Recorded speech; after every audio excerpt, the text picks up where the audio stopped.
stepping in spectacular, as well. over the top. I mean, that was a full force shot to the temple. I mean, he's right now.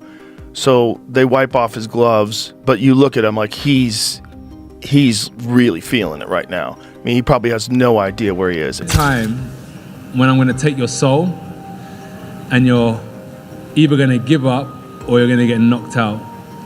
And unless you have that instinct, you just will never be a good fighter. It's likely that one big shot's going to land if the guy's not throwing other shots. So I thought with less artillery in the air, less bombs in the air, that the guy would have a chance to get to later rounds. Joe Rogan reacted to Jake Paul's knockout loss with laughter, joining Anthony Joshua in highlighting what he saw as a clear mismatch from the outset. Rogan noted that Paul typically faces retired fighters or MMA competitors, not a legitimate Olympic champion heavyweight. He emphasized that Joshua is not only an elite athlete, but also far beyond Paul's natural weight class.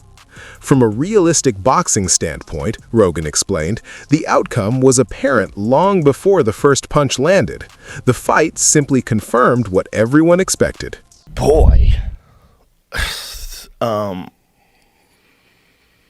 Well, realistically, it's one of the craziest propositions of all time.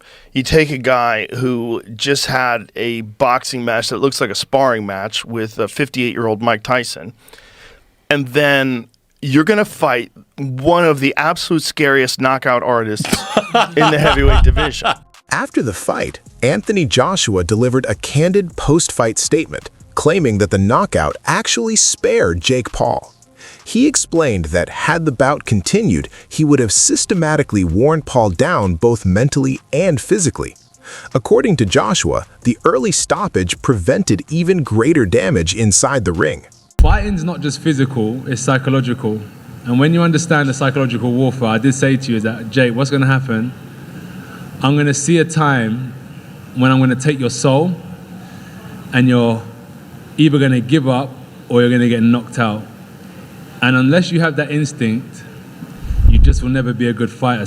Anthony Joshua, being linked to what many have called a circus fight against Jake Paul, immediately sparked debate across the boxing world. Critics argue that the matchup felt more like entertainment than a serious sporting contest, with the differences in size, experience, and pedigree impossible to ignore. Joshua is a two-time heavyweight champion and Olympic gold medalist, while Jake Paul is still learning the ropes of professional boxing. The fight, therefore, appeared designed more for spectacle and viewership numbers than a genuine test of skill, earning it the label of a circus rather than a legitimate contest. Following Joshua's knockout, which left Paul with a broken jaw, Simon Jordan voiced strong criticism, calling the event damaging to boxing's credibility and underscoring the tension between sport and entertainment in modern high-profile matchups. The boxing industry, because straight after the fight, I heard the question being posed to Joshua, will he now fight Fury? And then my first thought was, after what I've seen, who cares? After that, who cares if Joshua fights Fury? I like Anthony Joshua immensely, Spencer. Any exchanges I've had with him, I think he comes across terrifically well. But I fail to see where it's taken us, where it's taken him, other than hugely increasing his bank balance. You know, I really fail to see what this has done. Well, it's done nothing, but he was going to fight in November, like I said, and he's just gone in there against Jake Paul. What has it done for his legacy? Absolutely zero. But it was, you know, he's earned a lot of money doing that. And he's going to go again and he's going to fight possibly February, March. And then there's that Tyson Fury fight that's looming that could happen in September, whether Tyson Fury decides to come out of retirement or not come out of retirement. For Anthony Joshua, he's earned a hell of a lot of money. This is prize fighting, and that's what it's all about. And that's what he's done, and he's built a new audience as well. Jordan argues that these types of fights blur the line between sport and spectacle, diverting attention away from meaningful competition. He emphasizes that Anthony Joshua has already secured both generational wealth and a lasting legacy, meaning he has no need to chase novelty matchups. Even if a highly anticipated clash with Tyson Fury never materializes, Jordan suggests that Joshua's financial security makes stepping away from the sport entirely a realistic possibility. Paul earning more than Joshua. That apart, Spencer, 6 rounds to get Paul out of there. Reputationally, how does it leave AJ? Well, thankfully, it didn't go to points because I think that would have been a disaster for Anthony Joshua. I think that he needed to get the job done inside the distance, and he done it. Look, he could have done it at any given point. I think that he could have cut the ring off whenever he wanted to and got Jake Paul out of there. He took his time on that. He allowed Jake Paul to run around like a rabbit and throw the occasional shot from time to time. And I think he only landed one clean punch, didn't he, Anthony Joshua? And that was the one that broke his jaw in 2 places. But, I mean, you said, did you not, to us in this very studio the other day, he's got to get him out of there in round 1. I did. Otherwise, what are we seeing? Exactly that. And I think what we saw there was a little bit of entertainment.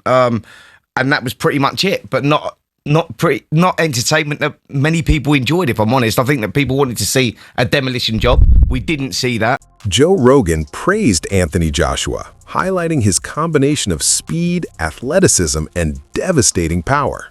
He noted that Joshua moves with the agility of a much lighter fighter while carrying one-punch knockout ability capable of ending fights in an instant.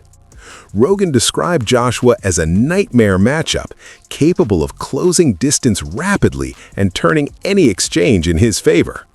According to Rogan, these qualities make it virtually impossible for crossover fighters to compete with him at a serious professional level.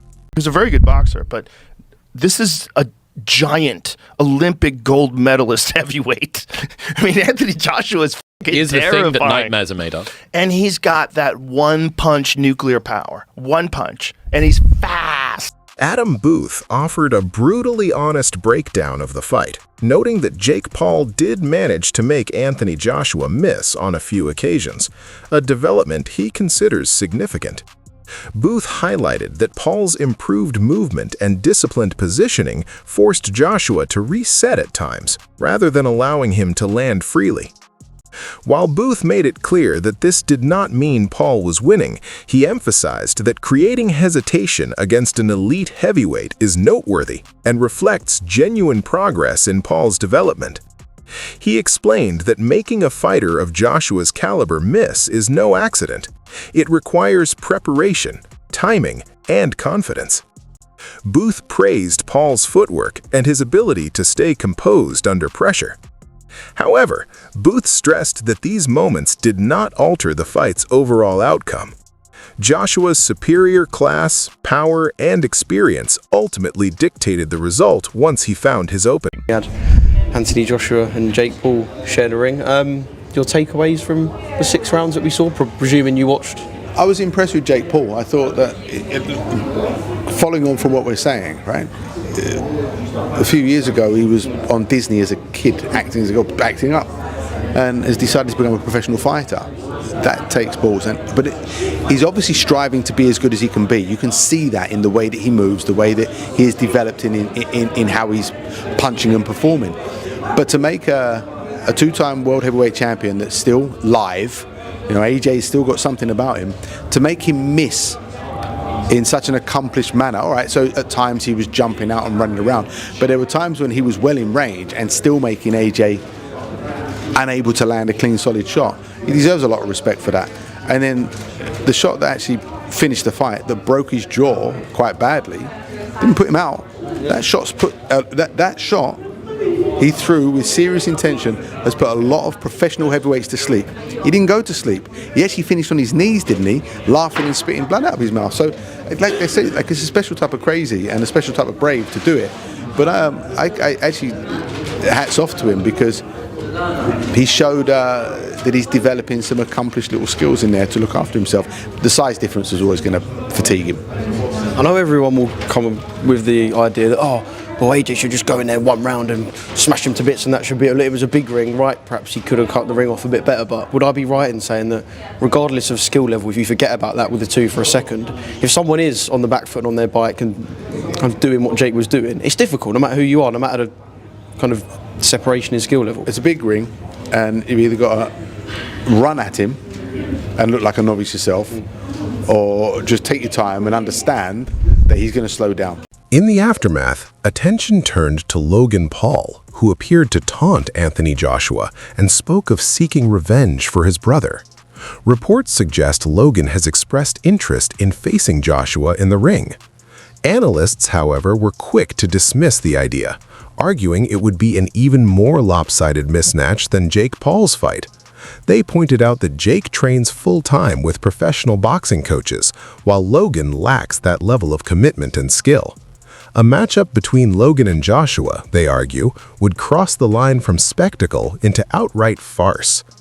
Even though Jake Paul lost, analysts noted he demonstrated that he belongs at a basic professional boxing level. Logan, by contrast, is far less polished and less serious. The consensus is that such a fight would offer nothing competitive and would only fuel further criticism regarding the direction of modern boxing.